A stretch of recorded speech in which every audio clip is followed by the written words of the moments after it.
हमारे हिमाचल की कई सारी जगहें ऐसी भी हैं जिनके अपने नाम भी है और निक नेम्स भी, जैसे कुल्लू का कसौल और धर्मशाला का धर्मकोट, जहां की गलियों में घूमते ही आपको लगेगा कि आप इंडिया में नहीं किसी विदेशी हिप्पी टाउन में घूम रहे हो। तभी तो लोग इन्हें मिनी इजराइल कहते हैं। यहाँ इजरायली कैफे, म्यूजिक और खाने की महक इस नाम को सच भी कर देती है। फिर आता है चंबा का खजियार, हरे भरे घास के मैदान, देवदार के पेड़ों की कतारें और दूर दूर तक फैली वादियां। ऐसा नजारा शायद ही कहीं और मिले। इसी खूबसूरती की वजह से इसे मिनी स्विट्जरलैंड कहा गया। और ये कोई सामान्य उपमा नहीं है, बल्कि खुद स्विट्जरलैंड के राजदूत विली पी ब्लेजर ने इसे ये खिताब दिया था।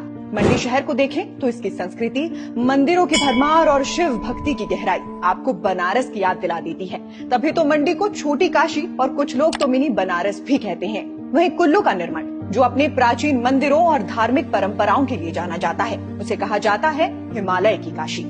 मैक्लोडगंज की बात करें तो ये जगह सिर्फ पहाड़ों से नहीं, तिब्बती संस्कृति की खुशबू से भी भरी है। यहाँ दलाई लामा का निवास, मोनेस्ट्रीज और शांत वातावरण इसे बनाते हैं एक छोटा लहासा। कुछ लोग तो इसे मिनी तिब्बत और मिनी साबित भी कहते हैं। इसी तरह सिरमौर में मौजूद रेणुका झील को ऊपर से देखने पर एक सोई हुई महिला के आकार में दिखाई देती है, इसलिए इसे कहा जाता है लेडी ऑफ स्लीपिंग विमेन। कहा जाता है कि ये देवी रेणुका का रूप है। और शिमला, अंग्रेजों की समर कैपिटल और आज की राजधानी, इसकी रॉयल वाइब के चलते इसे क्वीन ऑफ हिल्स कहा गया। किन्नौर की सांगला वैली थोड़ी छुपी हुई, लेकिन वहां जाकर लगेगा जैसे किसी पोस्ट कार्ड में आ गए हो, इसलिए लोग इसे हिडन स्विट्जरलैंड कहते हैं।